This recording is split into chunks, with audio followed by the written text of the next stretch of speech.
Bonjour à toutes et à tous, bienvenue au NFT Morning, le moment où cet épisode est en ligne, on va dire que c'est le 1er juillet, si tout se passe bien, c'est John qui vous parle, et je crois que c'est d'ailleurs le 950e épisode du NFT Morning, et donc pour ce bel épisode un peu symbolique, j'ai la chance, l'honneur, la joie d'avoir avec moi Martin Lucas Ostachowski. Martine, comment vas-tu? Très bien, merci. Très honoré aussi de joindre aujourd'hui. Grand plaisir de t'avoir. Alors, on est en français aujourd'hui, même si c'est... Alors, tu as l'habitude, évidemment, dans le space, de t'exprimer en anglais, même si t'es complètement francophone. Donc, n'hésite pas à switcher de temps en temps, voilà, parce que donc, tu es d'ailleurs, tu es d'origine, tu es de Montréal à la base ou pas? Moi, je suis né en Pologne. Ah oui, Quand j'étais 4 ans, ma famille a retourné à l'Allemagne parce que c'était une région qui était Allemagne avant la guerre. Et d'accord. avec le communisme et des choses comme ça, c'était pas une région très beau. Alors, quand j'étais 4 ans, j'étais sur mon premier vol et j'ai retourné à l'Allemagne avec la plupart de ma famille. Et depuis 14, 15 hivers, je suis à Montréal. Ouais. D'accord. Ah oui, donc tu n'es pas du tout natif d'ailleurs. Donc bravo pour le français et merci de parler français avec nous aujourd'hui. Alors, Martine, en fait, c'est très difficile de te présenter. C'est très riche tout ce que tu fais, tout ce que tu as fait, mais on va dire, je vais faire ma présentation et puis tu vas me corriger, mais bon, déjà, tu es tout simplement un pionnier dans ce qu'on va appeler, je sais pas, aujourd'hui on appelle ça le blockchain as a medium, Mhm. le on-chain art, le blockchain art. Tu as, voilà, très tôt, tu as une pratique artistique pluridisciplinaire qui part du monde visuel, vraiment, j'ai envie de dire plastique, peinture, justement à l'art numérique et toujours ces deux univers en conversation. Et en plus de ça, d'ailleurs, tu le dis sur ton site, tu te présentes tout de suite aussi comme un chercheur. Donc, comme un chercheur en quoi? Un chercheur en crypto art, du coup, comment on te Ouais, décrit? officiellement, je suis maintenant en cours de faire mon doctorat dans l'histoire des arts, mais vraiment, depuis 6, 7 ans, j'ai documenté l'histoire de l'art de crypto, de vraiment trouver l'intersection entre l'art du monde traditionnel et les nouveaux mouvements, si on veut. Et Très bien. j'ai commencé, j'ai venu comme le crypto art historian.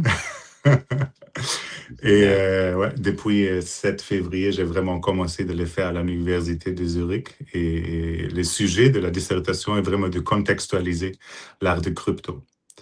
C'est quoi Euh, l'intitulé exact de ton PhD, justement, que tu commences cette année, justement? ouais, c'est vraiment contextualizing crypto art. C'est le, Contextualizing Crypto Arts. Ah ouais, ouais, c'est ça.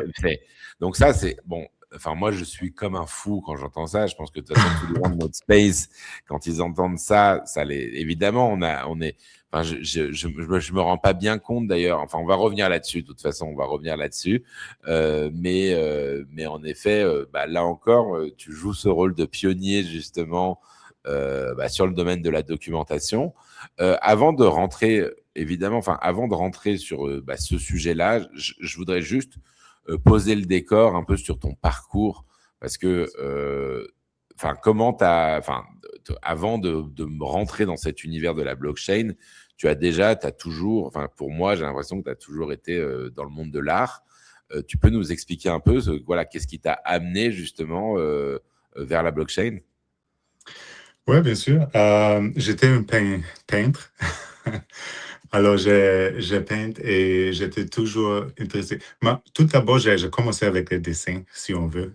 Comme j'étais en école, j'ai travaillé dans les agences de web et des imprimantes.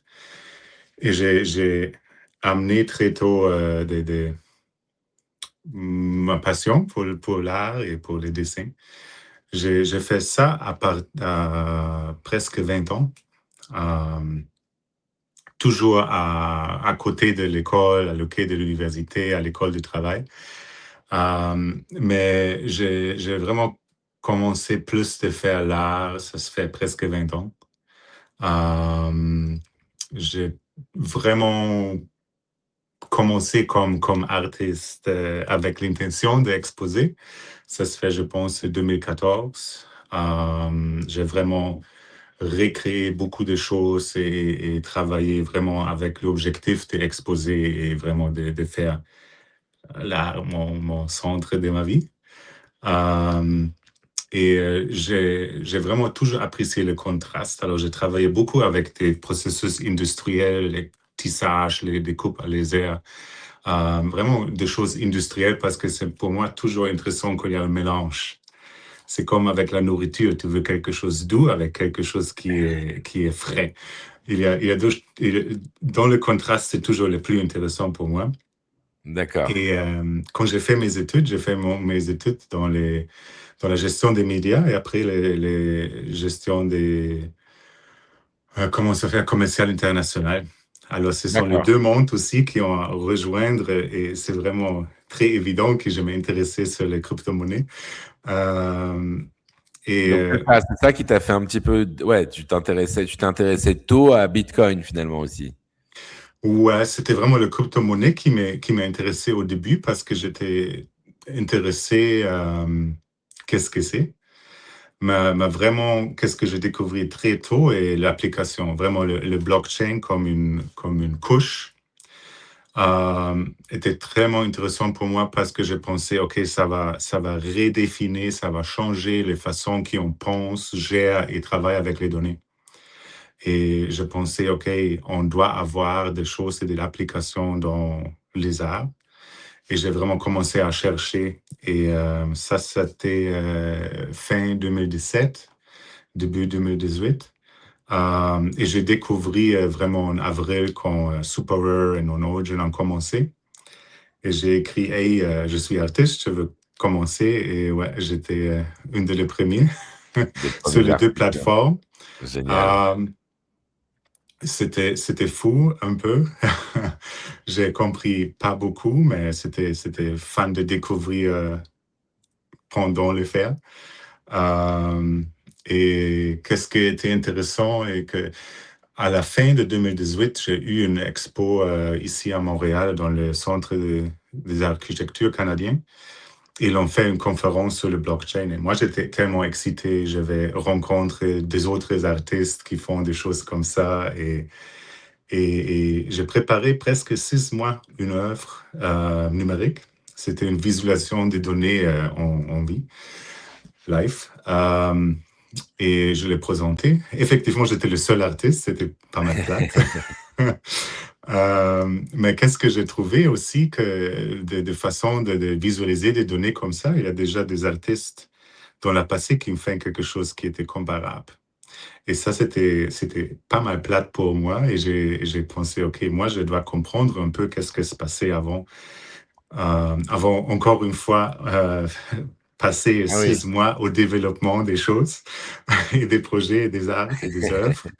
Et ça aussi, comment j'amène un peu le chemin des documentations parce que c'était au début vraiment pour moi de comprendre qu'est-ce que se Donc, en passait. fait, oui, donc tu as Mhm, toujours une démarche, tu as toujours eu cette démarche, c'est ça. Et honnêtement, je vous recommande, enfin, je vous montre d'ailleurs rapidement aussi, déjà, mhm, aller sur le site mlo.art, donc Martin Lucas Otakowski.art, enfin mlo.art, parce que le site, c'est à la fois, on voit tout de suite la logique et la manière, tu as vraiment le mélange à la fois de, en effet, toute ta collection, toute ton œuvre, ton catalogue, mais tout de suite en parallèle de la documentation et des résultats de recherche. Donc, en fait, enfin, les deux t'as toujours un peu marché sur ces deux jambes en quelque sorte. ouais, c'est ça. Ils coexistent aussi, mais mes œuvres d'art, la plupart, ils ont un caractère éducatif un peu. Parce que moi, je me considère un peu aussi activiste. Je crois que le blockchain, vraiment comme la technologie, est quelque chose qui amène maintenant il va changer la société avec AI, avec la digitalisation, avec la numérisation et blockchain. Ça va vraiment transformer beaucoup des professions, beaucoup de gens, ça va toucher beaucoup de monde. Et moi, j'ai trouvé tellement intéressant de montrer les concepts de blockchain et de Bitcoin à les gens qui n'ont jamais entendu avant. Alors, Donc oui, donc éduquer et comme oui, onboard, évangéliser presque aussi. ouais, mais pas nécessairement de on-board, mais vraiment d'être consciente un peu. J'ai eu une expo à 2019 à Sherbrooke. Et ça, c'était mon premier show solo. Et ça, c'était vraiment un parcours C'était tout avec déjà... J'ai déjà travaillé, on peut parler sur ces sujets un peu plus tard, mais j'ai déjà travaillé avec les nuages. Mais le nuage, comme un symbole, était très, très intéressant parce que personne ne savait que c'est Ouais. Je une expo t'interromps parce de... que on visite le site en même temps, mais le nuage, c'est quand même un peu ton fil ton fil conducteur. Ouais, C'est ce c'est qui ça. caractérise aussi, pour moi, il y a deux choses qui caractérisent. C'est en effet le nuage et la composition. Ça veut dire des images créées à partir d'images qui sont justement ces données. Et donc, oui, excuse-moi, je t'ai interrompu, mais c'est juste pour mettre dans Non, le non. contexte. Donc, en 2000... donc, en 2019, tu as commencé avec les nuages, c'est ça? Non, c'était déjà en 2018. Ah, ok, Ouais, d'accord. ouais, ouais. D'accord. Et donc, tu avais fait cette expo en 2019. Ouais. Et donc, Et c'était quoi? Et ça, c'était l'idée vraiment de commencer, c'est quoi une transaction, c'est quoi un bloc de transaction, et de vraiment amener quelqu'un et montrer des œuvres. Et à la fin de l'expo, tu as une pas mal idée de base, c'est quoi le blockchain. Mais comme tout était visuel avec les nuages, j'ai eu des discussions tellement intéressantes avec des personnes âgées qui ont jamais qui ont jamais venu s'ils savaient c'est une expo sur une technologie. Mais C'est ça, un ouais. cheval de Troie, quoi. Aussi, le titre était Tropopos. C'est vraiment le couche dans le ciel où on voyage. C'est assez haut. D'accord. Euh, et ouais. Peut-être D'accord. je dois expliquer un peu le nuage parce qu'on parle beaucoup Ouais. de ça.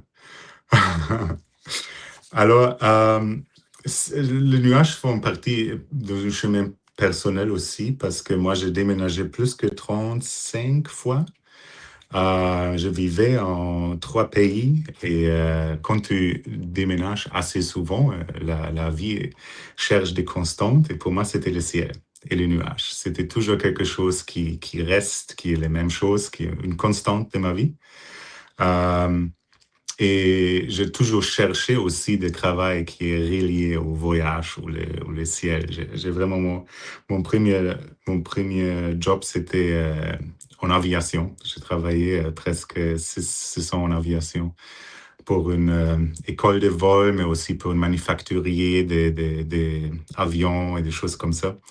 Alors, c'est D'accord. toujours fait partie de ma vie, Ah, c'est dans la rigolo. vie personnelle. Et après ça, et si tu veux, on peut montrer une petite chose. Oui, ça m'intéresse, oui. Oui. Euh, j'ai, à 2018, j'ai vraiment commencé avec des arts génératifs. J'étais curieux de travailler avec des données de blockchain. J'ai fait des visualisations et des choses comme ça. Mais une partie qui m'a intéressé beaucoup, c'était le seed phrase words, les mots-clés qui font partie de chaque wallet, de chaque portefeuille numérique. Et j'ai commencé avec la numérisation et d'organiser des données avec les consonantes, des choses comme ça, et vraiment découvrir les mots. Et j'ai créé une série des œuvres, mais mon processus est toujours très itératif. Alors, je reviens et j'améliore et j'échange. Je travaille beaucoup sur les Tu mêmes peux, choses. parce que là, on voit à l'écran, donc pour ceux qui regardent justement, donc c'est matérialisation de visualisation de seed phrase sous forme on voit des sortes de disques justement, qui est une série de disques qui sont toujours un peu, on va dire, en bicolore, mais en monochrome. Donc, donc soit un disque clair sur un fond foncé, soit le contraire, justement, avec un peu sous forme de duo, sous forme de binôme. Tu peux détailler un peu plus, justement, le Ouais, ouais. travail? L'idée était vraiment d'analyser les mots et les diviser un peu entre les consonnées, entre les voyelles et des choses comme ça. Et aussi les transformer et compter sur les façons que le blockchain traduit les mots dans une hash, dans une Oui, mot dans un hash. alphanumérique. Ouais. On peut aussi utiliser les données alphanumériques pour créer les codes des couleurs. Et j'ai joué avec des visualisations de cette idée de, OK, les vowels, les consonnes, les voyelles, les semi-consonnes, et les traduit et créer vraiment des visualisations des grandeurs, des couleurs. Et ça a créé des visualisations comme ça au début, mais j'ai aussi continué beaucoup et ça, à une fois, c'était créé un grand nuage avec les mots. Et ça, Mmh. c'était un moment assez substantiel. C'était, je ne sais pas, je pense que c'est vers juillet ou juillet Ouais. 2018. Et ça, c'était le moment qui tout fait du sens. Parce que j'ai pensé, OK, le Bitcoin, c'est vraiment pour moi un nuage. C'est quelque chose qui est intangible, mais il est substantiel. Un nuage, c'est des milliers de tonnes de l'eau. C'est quelque chose qui move sans frontières. C'est quelque chose qui change chaque seconde. C'est aussi un siècle de l'eau qui est fermé. Alors, il n'y a jamais plus ou moins Bitcoin. Il jamais sort la Bitcoin. C'est comme un siècle. Mais aussi, Mmh. c'est quelque chose qui est fragile parce que si on pense, tout le monde décide un jour, OK, moi, je ne crois plus au Bitcoin et je vais fermer ma node. C'est un process, c'est un protocole de consensus des mondes. Si tout le monde décide, c'est pas nécessairement quelque chose de bon pour nous. Et c'est la fin des blockchains, va disparaître comme un nuage. Et D'accord. avec cette idée, je commençais vraiment de travailler. Maintenant, ça se fait presque 10 ans.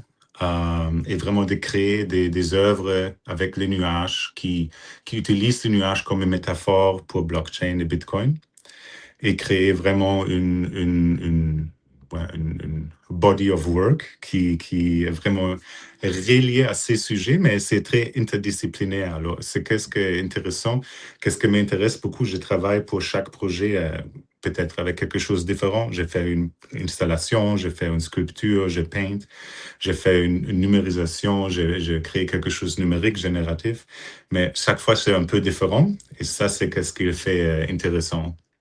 Et, D'accord.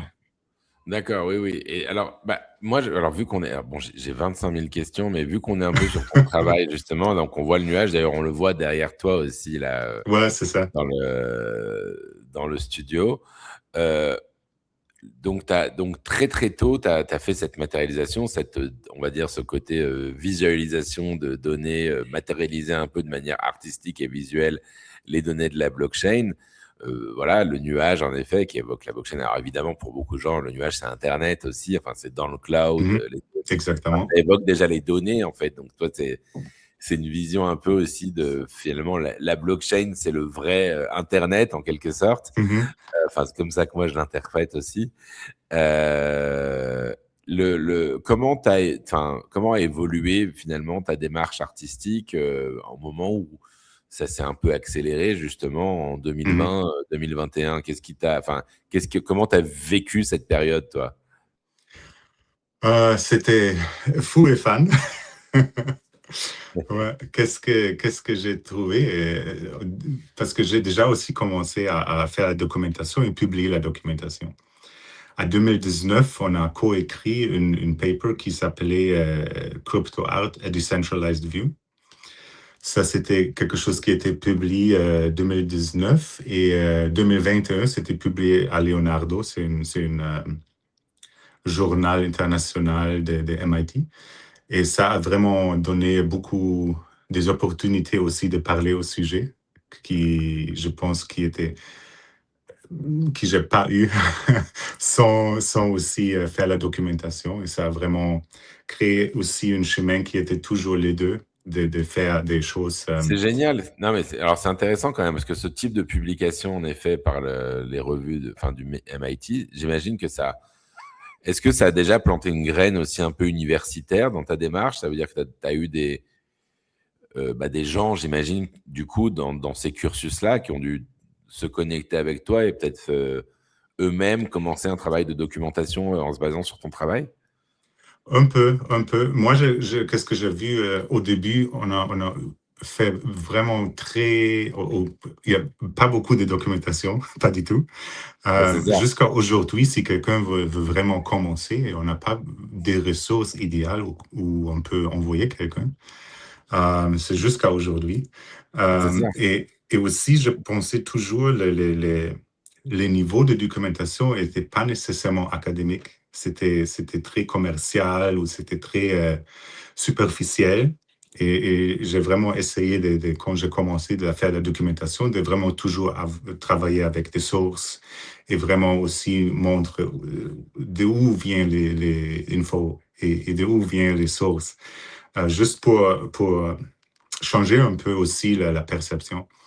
Parce que je pensais, si on veut tout le monde réalise que c'est quelque chose de vrai et quelque chose de substance, on va aussi jouer avec un niveau qui est, je pense, plus académique. Maintenant, je pense, qu'est-ce que j'ai vu qu'on a eu 2021, nous, on n'était pas prêts.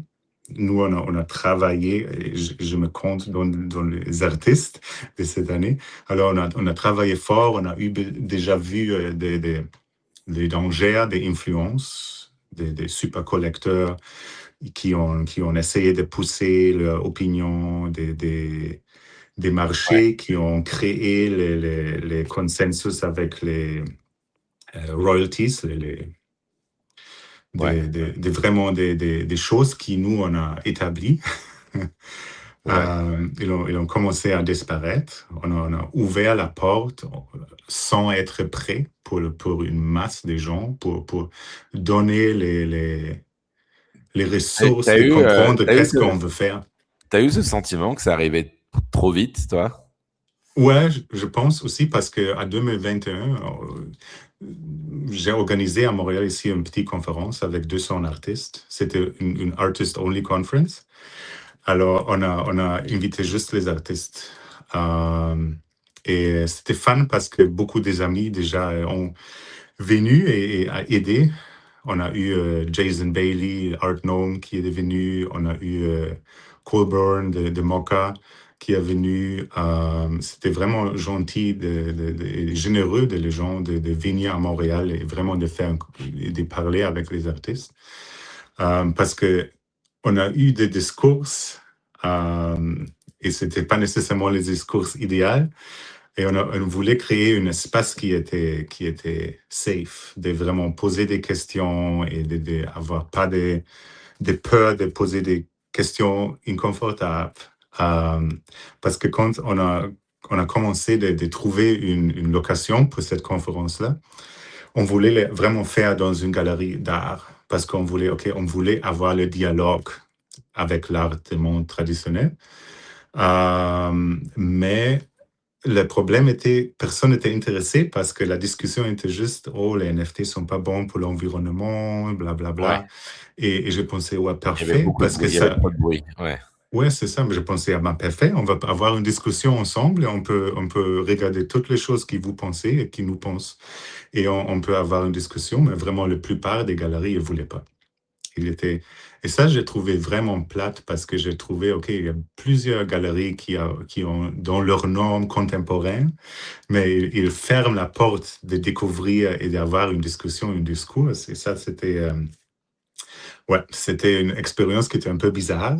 Est-ce que tu as l'impression, enfin, je fais des petits jumps, mais est-ce que tu as l'impression que ça a évolué aujourd'hui? Euh, Il y a encore du travail. Oui et non. Je pense, il y a je pense, qu'est-ce que l'art de crypto, c'était vraiment un catalyseur pour l'art numérique. Ça a aidé beaucoup. Je pense, ça a changé aussi qu'est-ce qu'on veut dans les galeries, qu'est-ce qu'on veut dans les salons des arts. Ça a changé beaucoup. Je pense, on n'a jamais vu l'art numérique sur le journal, ou la première page, ou des choses comme ça. Alors, il a changé. Mais est-ce que c'est quelque chose qui était temporaire? Peut-être, parce que aussi, pour moi, c'est la contextualisation qui est pas bonne. Alors, je pense que la plupart qui en discutent des choses dans la public, mais aussi dans la recherche, on prend les exemples qui ne sont pas nécessairement art.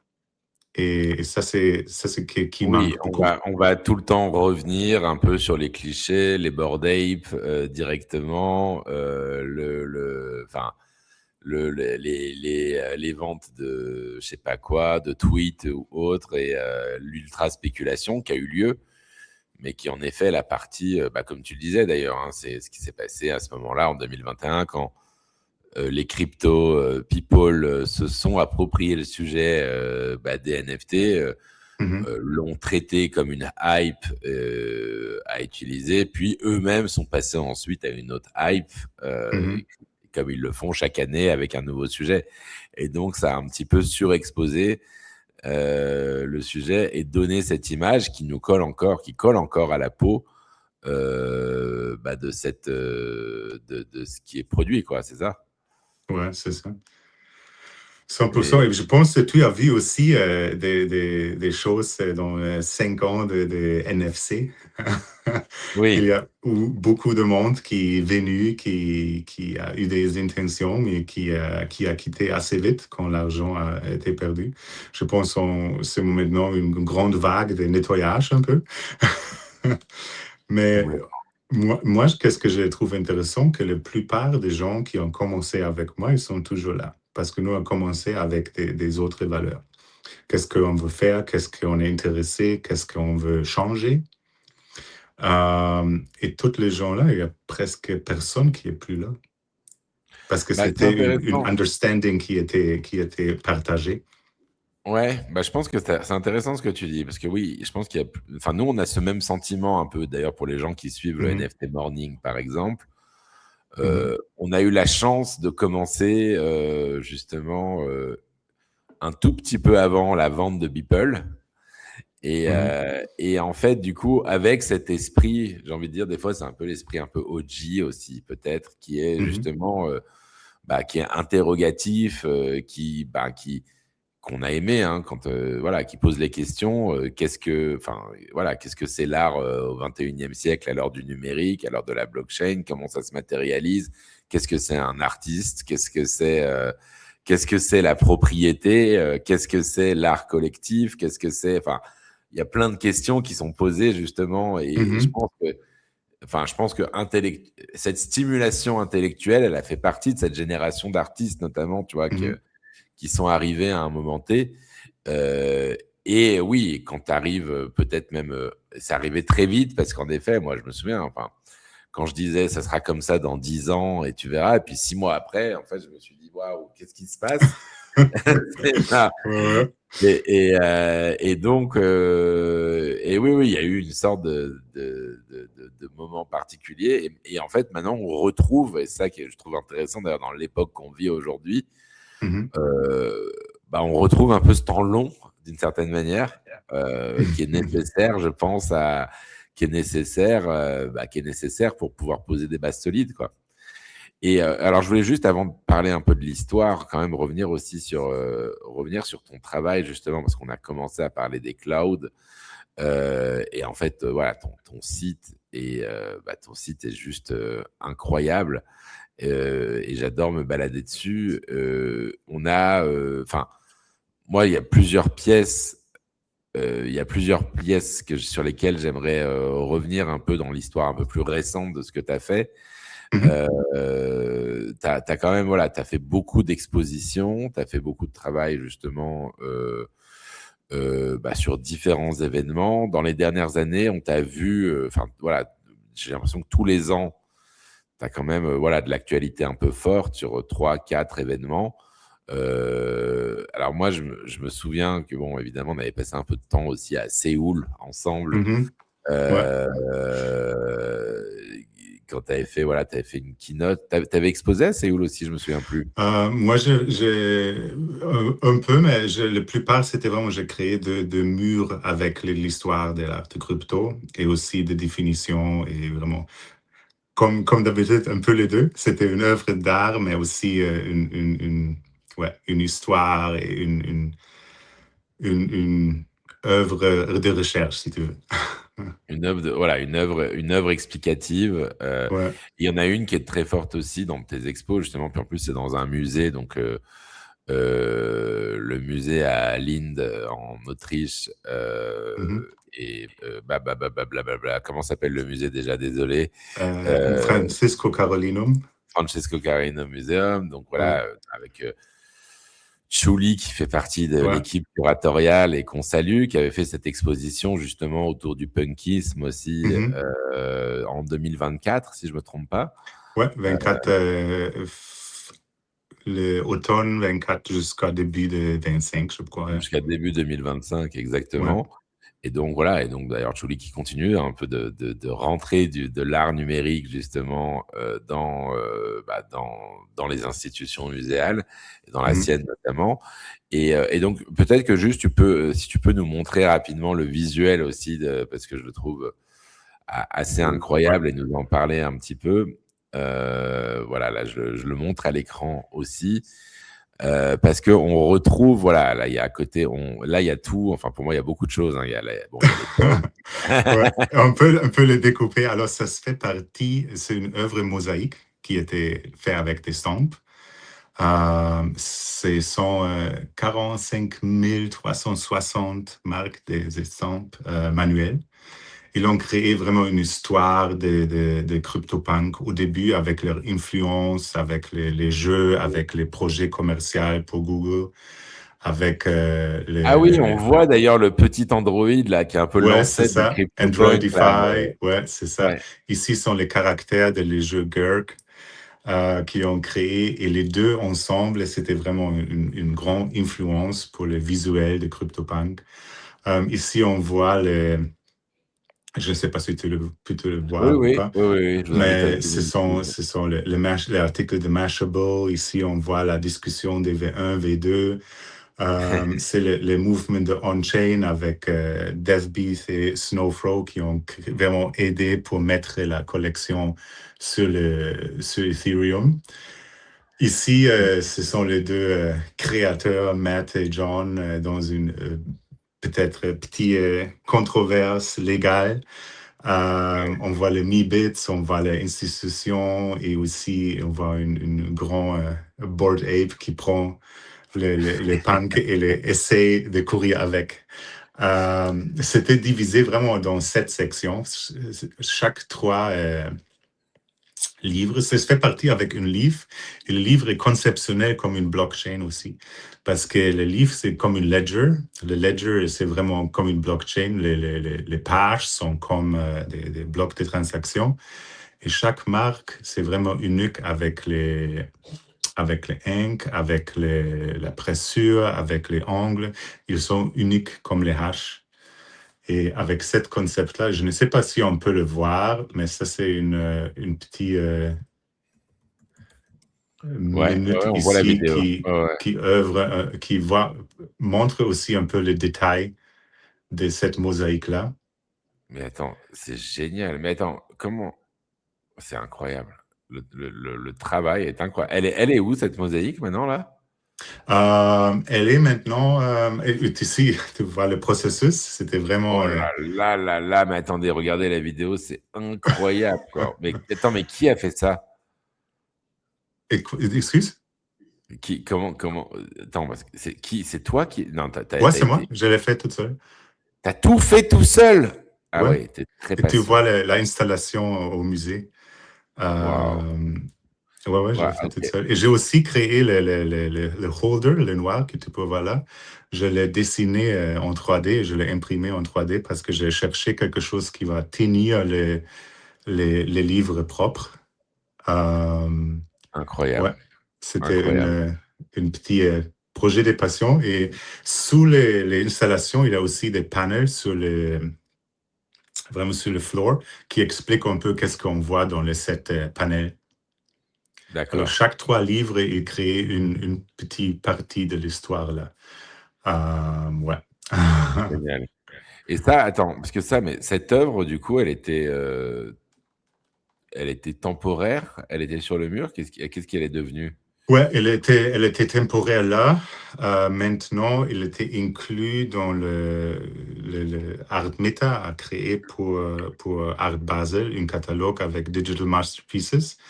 Alors, des œuvres pendant les dernières 70 années qu'il trouve, parce que c'est toujours quelque chose qui est subjectif, qu'il trouve qui était intéressant et qu'il était dans un contexte muséal ou institutionnel. Ils ont aussi inclus cette œuvre-là maintenant dans ce catalogue Ah bah de- ouais, elle mérite en effet, elle mérite. Elle est incroyable. J'avais pas vu cette vidéo, c'est monumental en effet. Et Merci. ça me rappelle évidemment, enfin bon voilà, je vous invite à ouais, regarder ça. Ça me rappelle un peu évidemment l'histoire des CryptoPunks. Je vous invite à regarder le documentaire What the Punk aussi, si vous l'avez pas vu, qui raconte un peu. D'ailleurs, on retrouve un peu plein Mhm. d'éléments de ce type-là. Je sais pas si tu l'as vu le enfin t'as participé, non, t'étais, je t'invite à le regarder. En tout cas, il est sur la plateforme d'Arte. Mhm. Et, euh, et alors pour aller encore un peu plus récemment, c'est quoi ton actualité, j'ai envie de dire, tes dernières pièces? Enfin, Ouais, il y a 2 choses maintenant. J'ai une expo avec Danae maintenant à Paris jusqu'à la fin de juillet. Ça se en fait ce moment, partie, oui, chez en Danae? ce moment, ouais, c'est ça, jusqu'à la fin de juillet. Ah, génial. Euh, c'est une série qui j'ai créée en 2024 qui était exposée à Art Dubai. C'est une triptyque des 3 animations qui est un peu une réflexion de mes premières années. Et ça inclut les processus que j'ai utilisés dans chaque période de création, si on veut. Au début, plus la peinture, après ça, plus les photos vidéo, et après ça, plus les processus génératifs et plus conceptionnels aussi. Et pour cette expo, j'ai créé de chaque visualisation, j'ai créé une sculpture.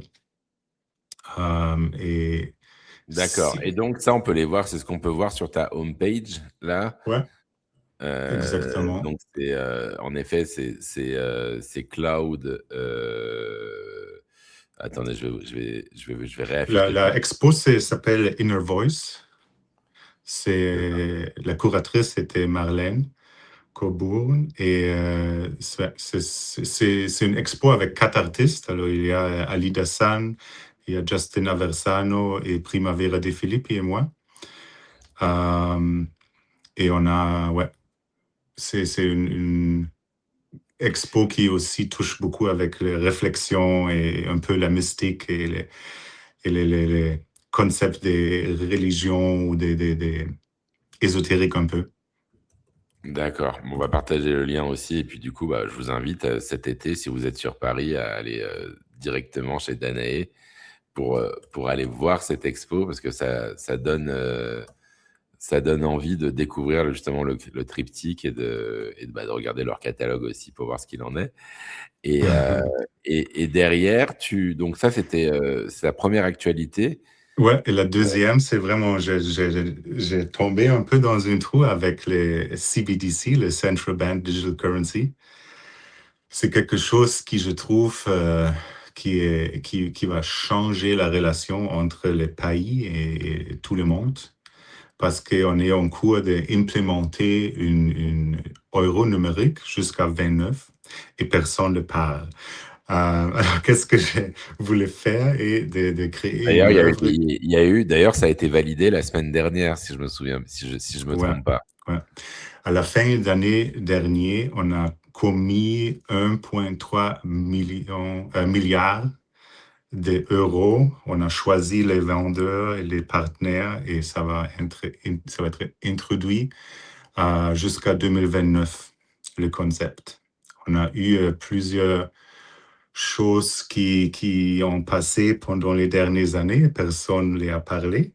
Et j'ai trouvé, OK, c'est tellement important qu'on est consciente, c'est parce que ça va changer beaucoup, ça peut changer beaucoup. Mais si on connaît le droit de Murphy, si on peut, si quelque chose peut être On peut mal se utilisé, passer, ça ouais, va mal ouais, se passer. ça va. Ouais. Et j'ai créé vraiment sur Bitcoin, comme aussi la chaîne, comme une message. J'ai créé des CBDC imaginés. Je ne sais pas si tu veux, je peux aussi Ouais, je veux montrer. bien que tu nous. Ouais, bien sûr. Ouais, ouais, je trouve ça m'intéresse. Ouais. Ouais. Euh, Alors, ça utilise vraiment les idées de toujours c'est les 20 Donc là, euros. on voit une banknote, en effet, qui ressemble à un billet De 20 euros, ouais. de C'est 20. vraiment l'idée. On peut voir, et c'est une œuvre de 21 mois. Alors, chaque mois, les valeurs ici va diminuer à une. Donc là, on voit un 20, 4, on voit un 4 pour l'instant. ouais. Et donc, c'est ça, c'est Demain, dynamique. ça va tourner En- 3, le mois après 2, le mois après un. Et ici, on voit, j'appelle ça les machines de propagande. Il fait deux choses. Il utilise, il y a 55 options comment une CBDC peut être utilisée contre la population.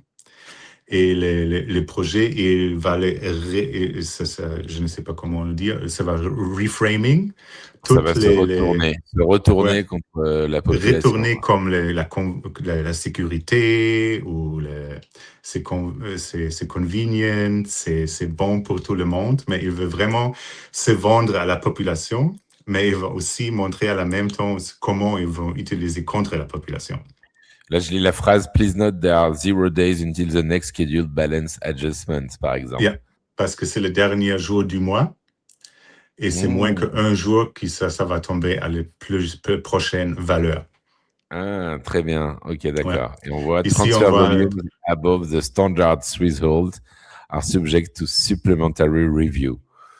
Ouais, parce Ah, que avec le CBDC, on a vraiment la chance de introduire le geofencing. Alors, le gouvernement peut décider avec qui, avec où on peut payer. Ils peuvent, euh, ils peuvent décider combien on peut utiliser. Ils peuvent décider que, OK, on va créer une diminution. Maintenant, j'ai imaginé c'est une euro par mois. Mais qu'est-ce qu'on a vu à 2014 jusqu'à 2022? L'Europe a introduit les intérêts négatifs. Et c'est quelque chose qui était vraiment très, très, très euh, incroyable pour moi qu'on a accepté. Parce que on parle vraiment de ton argent que tu as travaillé, tu as payé ton impôt, et le gouvernement décide, OK, on voit que tu vas contribuer plus à l'économie et on ne veut pas qu'est-ce que tu es capable de vraiment garder ton argent. Et après, oui. pour te faire une petite incentive, on va te couper chaque mois un peu de ton d'argent que tu as déjà payé des impôts et tu travaillais pour ça. Et ça, c'était vraiment pour moi le premier pas dans cette chemin-là qu'on a arrivé maintenant avec les CBDC. Parce que c'est vraiment une utile de contrôle, c'est une utile de redéfinir comment on voit l'argent. Parce que le moment qu'on a introduit les intérêts négatifs, et je peux aussi montrer, j'ai fait la même chose pour les dollars numériques. Ah, Euh, alors, ça, attends, je suis en train de le montrer aussi à l'écran, justement. Le dollar. Voilà. Euh, Et les moments qui ont introduit l'intérêt négatif, c'était le moment qui le-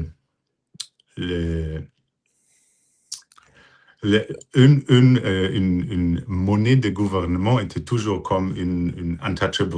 C'était, Bien si sûr. tu as déjà eu l'argent, c'est ton argent. Mais le Après, moment qu'il y en a, c'est grâce à ça aussi que le Bitcoin s'est développé, hein, justement. ouais, Ça a été un des 100%. gros arguments qui a favorisé, alors à la fois parce que en effet l'argent était plus que gratuit en Ouais, quelque sorte, ouais, et donc ça a favorisé en fait tous les autres assets par rapport justement par rapport aux monnaies fiduciaires, quoi. ouais. Non, non, Et, 100%. et Et sauf Mhm. que pour le coup, ce qu'on regarde là, donc là on est en train de regarder un dollar Surveillance State of America. Pour le coup, malgré toutes les critiques qu'on a sur Trump, c'est quelque chose qui ne va pas arriver. Non, c'est quelque chose qu'on ne comprend pas parce que c'est une executive order. Une executive order, c'est pas le droit. Alors, les prochaines Ah, personnes qui sont en charge peuvent se couper pendant des minutes. Alors, ok, d'accord. ils sont pas D'accord, c'est pas sécures. gravé, il n'y a pas de loi, en effet, c'est un décret, Ouais, quoi. c'est Donc, ça, c'est pas une loi. Et ça, c'est d'accord. quelque chose qu'on doit comprendre, qui c'est vraiment qu'est-ce qui a marché et la communauté a vraiment discuté beaucoup et poussé les politiciens d'être contre les CBDC. Aussi, on a le pouvoir. Si on décide, OK, nous, on va guider, on va créer des règlements, on va faire partie aussi de décider comment on veut la CBDC. Parce qu'on a déjà rendu à un point de no return. Alors, ça va être arrivé 2029, mais aussi, on a toujours des choses qu'on peut diriger. Mais si on le juste accepte et on va laisser le gouvernement prendre les bâtons, je pense que ce n'est pas nécessairement toujours la bonne idée. Je pense que c'est pourquoi on doit parler plus de ces sujets-là. Aussi, à l'extérieur de notre bubble de crypto, de vraiment faire la population consciente qu'est-ce qui arrive maintenant et C'est, qu'est-ce qu'on est en cours de perdre pour notre les années à venir. non, c'est intéressant de mettre le spotlight là-dessus. En plus, j'imagine que du coup, tu dois suivre un peu ce qui se passe en Chine aussi Ouais, sur le même sujet, parce que là, pour le coup, c'est très assumé. ouais. Et à mon avis, en effet, des fois, on se dit que l'Europe, c'est pas la Chine, etc. Mais Mhm. au final, tout ce qui se passe en Chine peut et donc potentiellement va se passer aussi en Europe, quoi. Ouais, c'est ça. Qu'est-ce qu'on doit comprendre? Et il y a maintenant plus que 130 pays qui sont en cours d'analyser ou introduire le CBDC. Et ça représente plus que 99% de le GDP global. Alors, c'est Ouais. quelque chose Non, qui est, ouais, après, bon, alors c'est un grand débat et je pense que c'est ouais. pas le but d'en parler aujourd'hui, mais il y a aussi beaucoup enfin, pour l'argent public notamment, Mhm. il y a beaucoup d'avantages. C'est-à-dire pour le côté, tu vas te dire demain que ton impôt va être fléché directement pour tel type de dépenses, de telle manière. Enfin, pour tout ce qui touche à l'action gouvernementale, je pense que c'est quelque chose qui est intéressant, tu vois, d'avoir une pure traçabilité Ouais. intégrale de tout et potentiellement programmable sur l'argent des citoyens. C'est quelque chose d'intéressant. La question, c'est en effet si demain ça devient la monnaie principale de Monsieur Tout le Monde, là, ça pose un problème, quoi. Mhm. Mais c'est aussi quelque chose qu'ils vont introduire assez lente pour les faire. Mais moi, qu'est-ce que je trouvais intéressant, parce que c'est vraiment, c'est efface l'idée de réserve de valeur. OK? De... Mais qu'est-ce que je trouve intéressant, et maintenant, on a introduit les EIDAS 2. Et EIDAS 2, c'est un règlement pour le voyage maintenant. OK? Ça va être mandataire pour chaque citoyen de Europe. Et ça va être, maintenant, c'est vendu pour ton voyage, pour avoir une ID numérique et des choses comme ça, mais aussi déjà, c'est la technologie où le euro numérique va vivre. OK? Alors, c'est maintenant vendu comme, OK, c'est convenient, ça va être pour le voyage, mais aussi, on crée déjà l'infrastructure pour les monnaies numériques.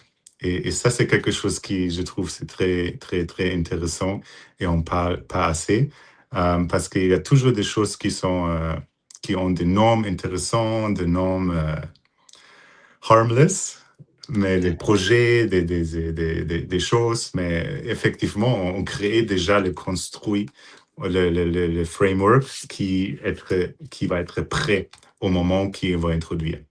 Et c'est pourquoi je pense qu'on doit travailler à chaque niveau de gouvernement avec notre politicien local, régional, national, de pousser les discussions et aussi d'être un peu en charge qu'est-ce qui se passe. Parce que Ouais. Non, mais merci. On voit là, du coup, le côté activiste aussi que tu décrivais au début dans ta description. Là, elle est extrêmement claire et extrêmement importante. Et donc, c'est bien de la rappeler. Alors moi, c'est un sujet que je trouve passionnant. D'ailleurs, voilà, on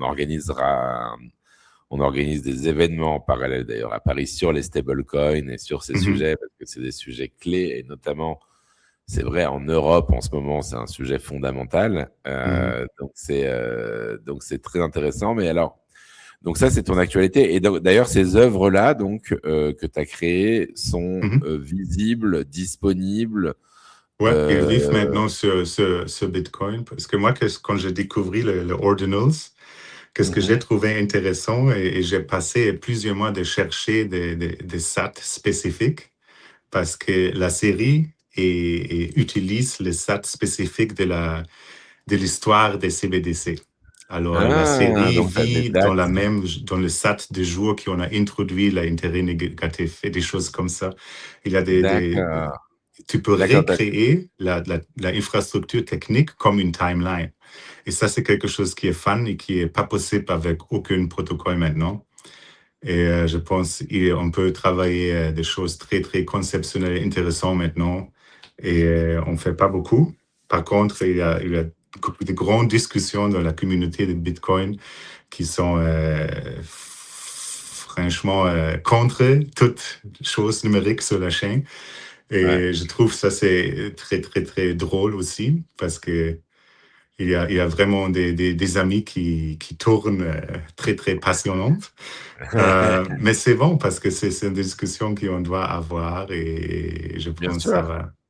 Non, mais ça fait partie, en effet. Et puis, c'est vraiment une vraie philosophie. Alors là, c'est vraiment pur à l'environnement Bitcoin, en effet, qui est sur qu'est-ce que Bitcoin et à quoi ça sert et qu'est-ce que tu peux en faire. Mais bon, le système fait aussi que techniquement, c'est compliqué d'empêcher justement des gens comme toi d'aller justement d'aller faire des, enfin, mine, comment on dit, pardon, j'allais dire. Inscribe. Voilà, exactement, Ouais. d'inscrire. Et donc ouais, donc c'est très, ouais, c'est très, très, très intéressant. Et donc, on va évidemment partager le lien dessus pour suivre ce travail qui vit justement sur Bitcoin. Alors, bon, là, on a déjà, en fait, ça, évidemment, on a beaucoup parlé. Je me rends compte que, voilà, on est déjà plus que ce que j'imaginais, mais c'est passionnant et on aura la chance de rediscuter. Mais quand même, moi,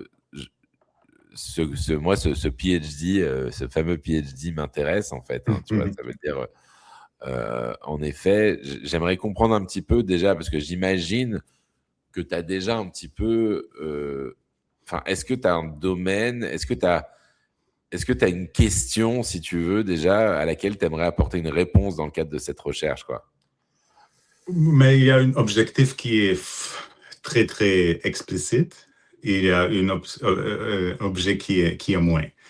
Alors, quand j'ai commencé de vraiment documenter l'espace, la discussion partout était, OK, quoi était avant? CryptoPunks et CryptoKitties, OK? Et ça, je trouvais, c'était pas une discussion importante. Alors, parce que moi, j'ai trouvé, OK, il y a des artistes qui sont plus conceptionnels, il y a des artistes et des projets qui sont plus intéressants, mais personne ne parle. Et c'était une des motivations de vraiment changer un peu la discussion et d'ouvrir un peu la boîte où on nous se promène et aussi voir, OK, qu'est-ce qui a vraiment se passé avant, qui a travaillé dedans, quels sont les projets qui sont intéressants pour changer un peu la discussion. On n'a pas juste le NFT. Maintenant, je pense le problème est qu'on en anglais, on s'appelle ça conflating, alors que tout devient quelque chose. Alors, la discussion de l'art sur blockchain est devenue une discussion des NFT. Je pense que ça, c'est un problème qui commence avec les définitions qui ne sont pas bonnes, qui ne sont pas D'accord. claires. Et Donc, tu maintenant, as envie de remettre, déjà de refaire comprendre, de réinsister, enfin, de remettre le NFT comme un des objets qui fait partie du blockchain art ou du crypto art, comme tu l'appelles justement. ouais. Donc, c'est ça ton idée finalement. Mais l'idée est vraiment de faire ça dans 3 parties. La première partie va être, OK, on va redéfinir c'est quoi blockchain. On va aussi expliquer pourquoi les gens n'aiment pas nécessairement NFT. Parce que moi, je travaille maintenant sur un papier de recherche et j'analyse plus que 100 papers qui travaillent au sujet de l'art et des blockchains. Et la plupart des exemples, ça, ne sont pas des exemples des arts. Et c'est aussi une des causes pourquoi la discussion n'est pas nécessairement bonne, parce qu'on prend des exemples qui ne sont pas bons. Alors, qu'est-ce que je veux essayer de montrer? OK, nous, on le focus et pas nécessairement où le focus doit être. Et ça va être la première partie. La deuxième partie va être aussi montrer un peu l'histoire, de voir, OK, c'est pas nécessairement, on doit, pour comprendre l'art de blockchain, on doit aussi regarder l'histoire d'art conceptionnel. On va aussi comprendre le net art, parce que net art, pour moi, c'était jamais quelque chose qui était avant crypto art, c'est quelque chose qui existe en parallèle. On a des idées, des objectifs similaires. On a des joueurs aussi qui sont pas nécessairement des artistes traditionnels dans l'art du monde, dans le monde de l'art. Mais on a des idées qui sont similaires. Alors, c'est quelque chose qui existe en parallèle, mais c'est pas la même chose. Et les artistes de net art, il n'y a pas vraiment beaucoup des artistes qui ont commencé avec les arts de blockchain. Il y a juste un peu des exemples, mais la plupart des gens n'ont jamais arrivé.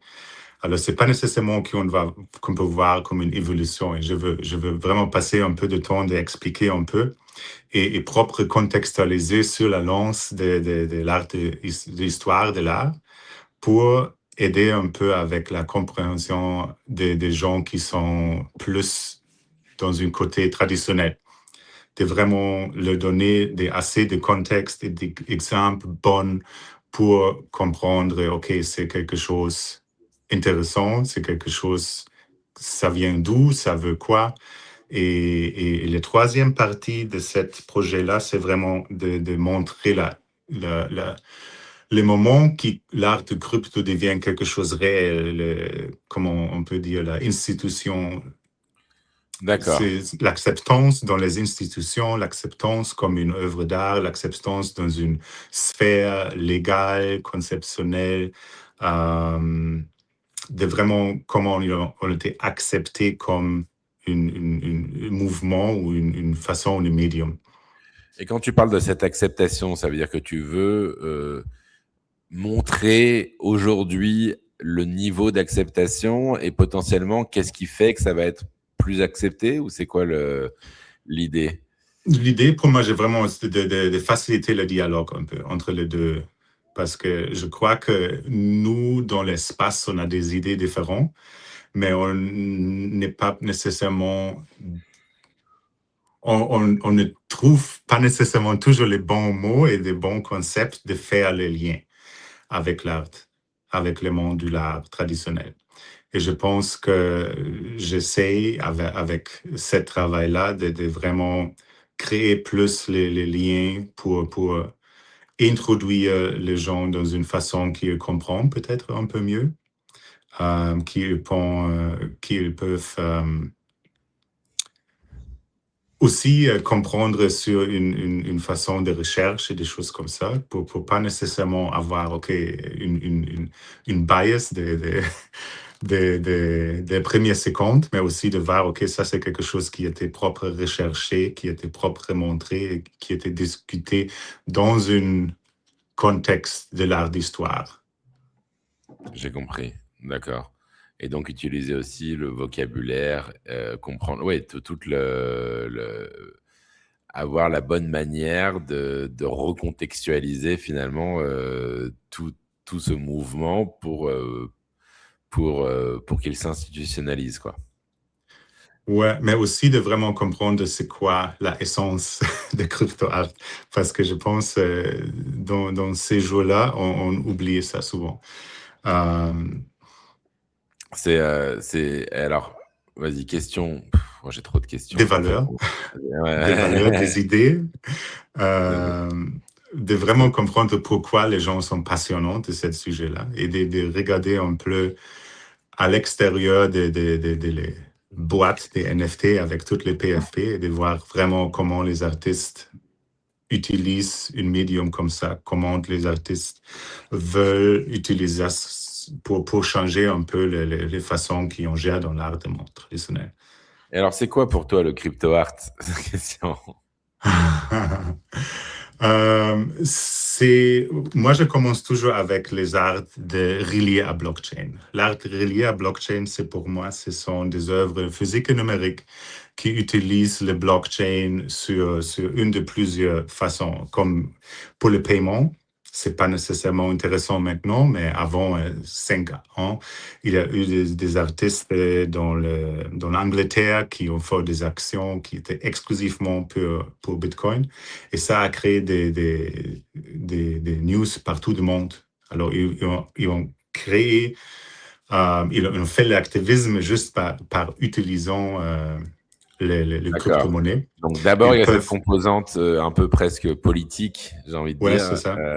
politique sur l'esprit, finalement, l'esprit un peu cypherpunk, Ouais, l'esprit cypherpunk ou décentraliste ouais, à travers, voilà, à travers un message qui peut être une peinture complètement 100% off-chain, quoi. Enfin, 100% ouais, offline même, tu vois. ouais, c'est ça. Alors Très bien. ça, c'est les paiements, c'est le sujet. Est-ce que le sujet est sur blockchain ou sur l'activisme ou juste quelque chose comme ça? Et aussi, est-ce que c'est quelque chose qui est conceptionnel lié à la blockchain? Et ça, dans cette partie-là, on rentre. Si tu veux, je peux aussi montrer une chose. Ça va être un peu Ouais, plus facile à suivre. bien sûr. Euh, Donne-moi une instance. Pas de Parce que j'ai souci. une page dédiée à ce sujet-là. Ah bah voilà, ouais, je me disais. Ouais, Là, je et suis en je train vais de monter. Ah oui, en effet. agrandir un peu. Très bien. Alors, après l'art blockchain relié, alors si c'est l'art numérique et c'est relié, j'appelle en anglais conceptually fused avec le blockchain, on arrive à crypto art. Et là, on trouve trois divisions. C'est la grande partie des arts qui n'est pas nécessairement un jeton, qui n'est pas tokenisé. Alors ça, c'est les parties des arts où on trouve beaucoup de choses conceptionnelles, beaucoup de choses avec les contrats, beaucoup de choses qui sont très, très intéressantes et on parle presque jamais.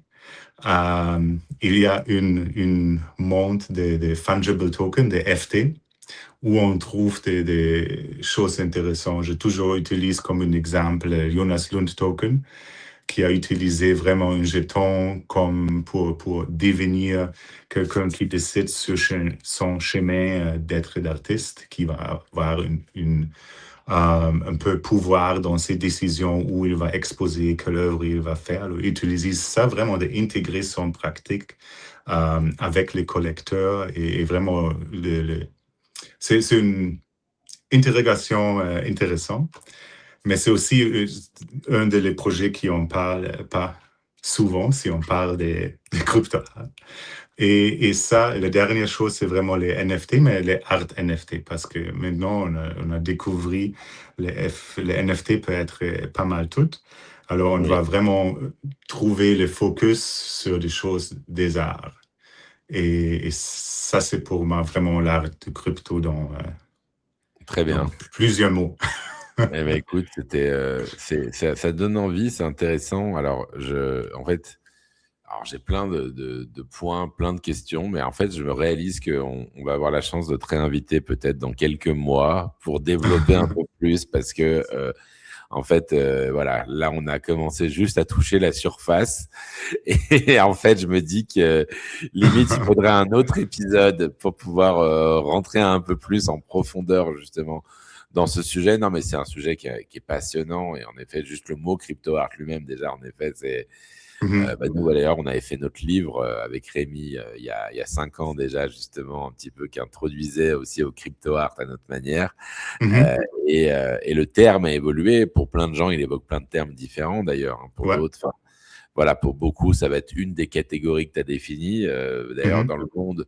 dans le monde du digital art, tu as un peu cette première définition qui est un peu plus le côté, j'ai envie de dire, presque Bitcoin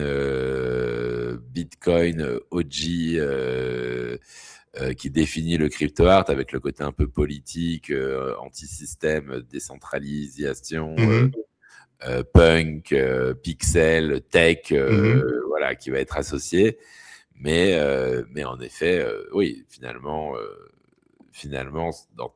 voilà, tu as une version qui englobe un peu les différents mouvements, tous les mouvements artistiques, finalement, ce qu'on appelle aujourd'hui du digital art Mhm. ou du NFT art, où justement, tous ces mouvements sont inclus dans ta définition.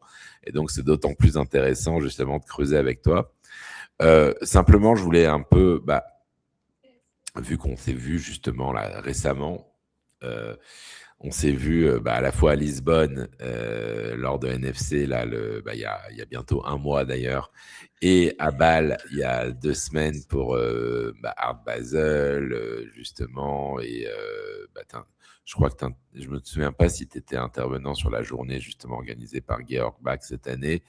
Ouais. Euh, voilà, donc tu avais un panel aussi. Non, j'ai pas parlé, j'ai juste Tu étais présent, d'accord. regardé. C'était l'année. Alors, J'ai appris, j'ai appris. On a... t'as écouté. Il y avait beaucoup de discussions, il y avait beaucoup de Ouais, ouais, panels, c'était. justement.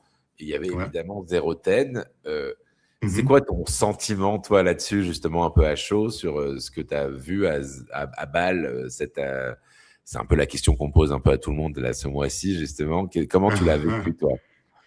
Moi, je trouve c'est très bon. C'est très bon. Je pense qu'on a la plateforme de montrer et se présenter. Je pense que la décision d'introduire ou inclure Trevor, c'était une vraiment, vraiment décision très, très importante, intéressante parce que je pense qu'il a l'expérience et les contacts de vraiment aider un peu avec contextualiser ça dans le grand framework d'un salon assez conservatif ouais, et Ouais, traditionnel.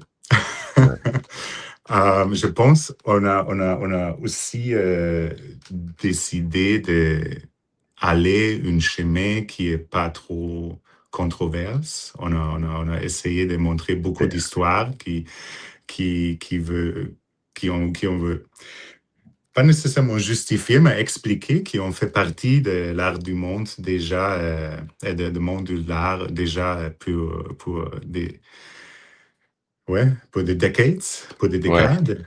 Et on a montré aussi une partie qui était, qui on peut classifier plus que l'art de crypto, qui est pas nécessairement la grande majorité, mais assez visible et aussi assez intéressant. On a eu plus de galeries qui ont prend une vraiment intéressante approche à les montrer.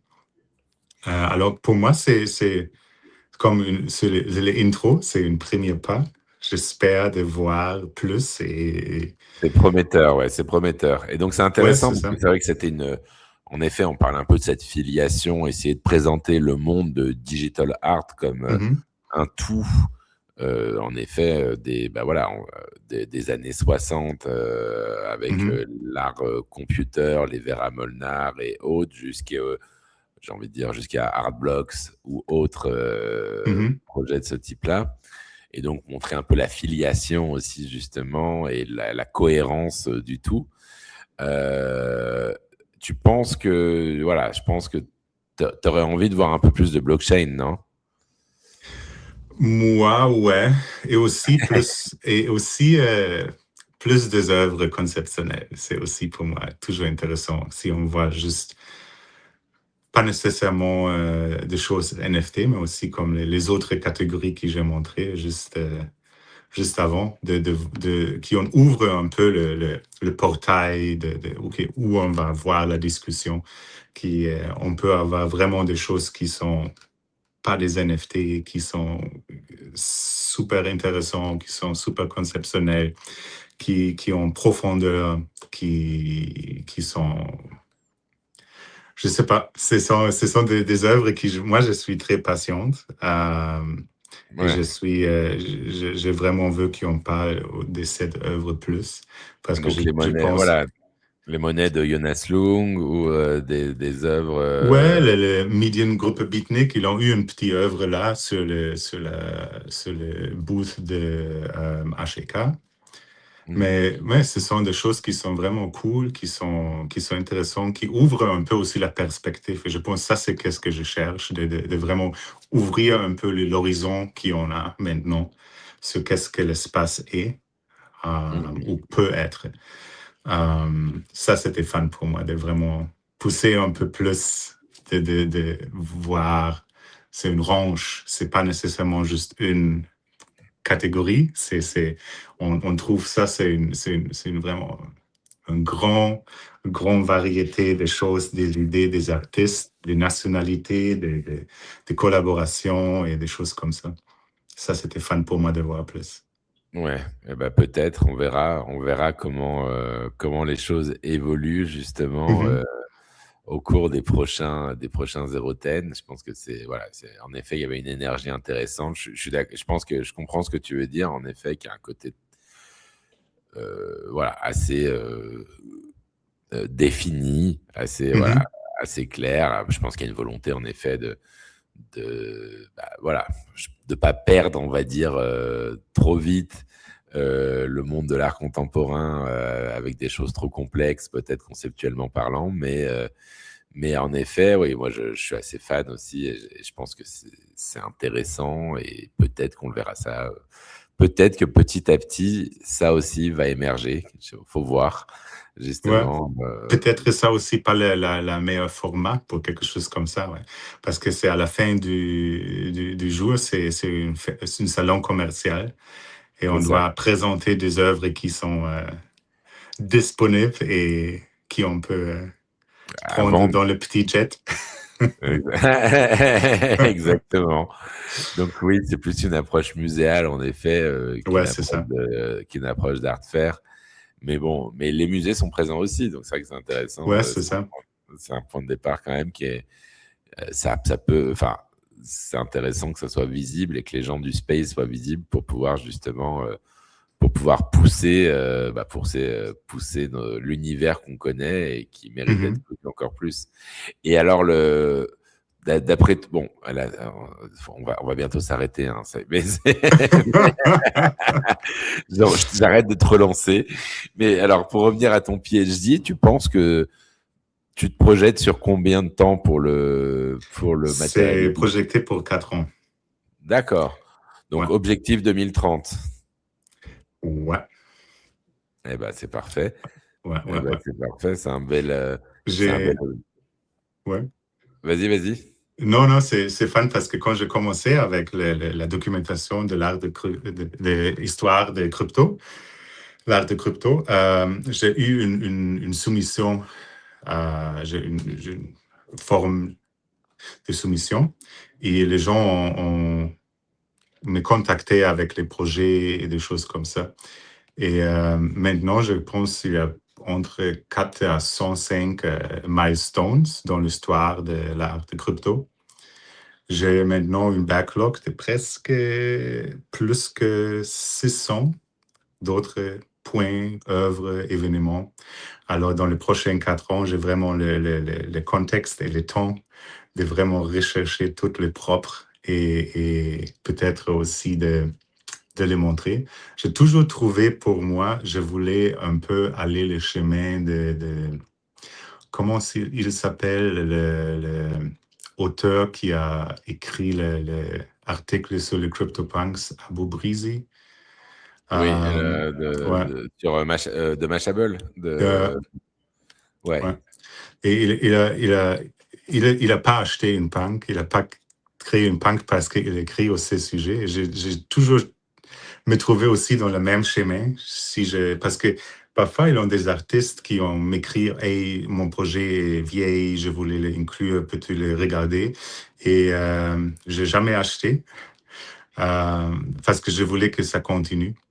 Et D'accord. maintenant, je veux juste dire que tout le monde qui m'a écrit, j'ai chacun de ces messages-là et je suis maintenant dans une framework où j'ai le temps et de les rechercher propres et de les discuter plus.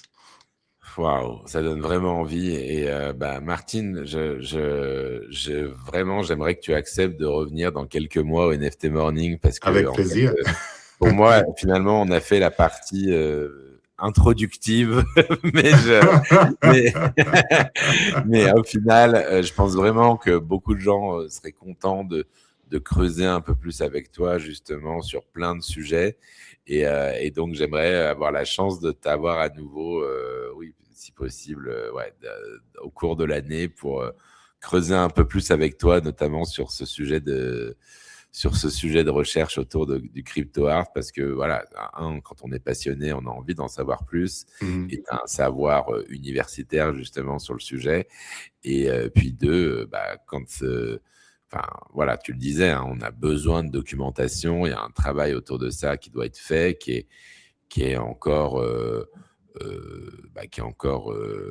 voilà, qui est en phase qui est au début, j'ai envie de dire. Donc voilà, on a eu chacun contribue. On a eu la chance de recevoir Dominique Moulon ce matin d'ailleurs, qui avec un autre angle d'attaque aussi essaye de faire ce travail de documentation sur son angle, avec son angle et ses médias. Et là, l'approche universitaire, en effet, est indispensable. Donc, je voulais simplement te remercier, dire à tout le monde, allez sur le site déjà mlo.art. mlo.art, c'est une mine d'or. Franchement, c'est extrêmement riche.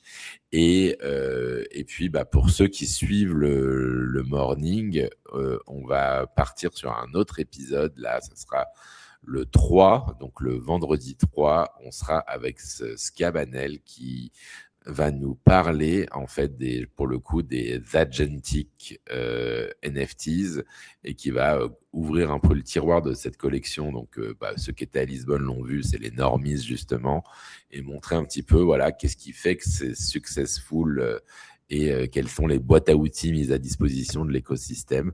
Donc voilà, je vous invite à suivre ça. On part sur un autre univers. Et écoute, merci beaucoup. Passe une très bonne journée, et on se retrouve très très vite, et good morning. Merci.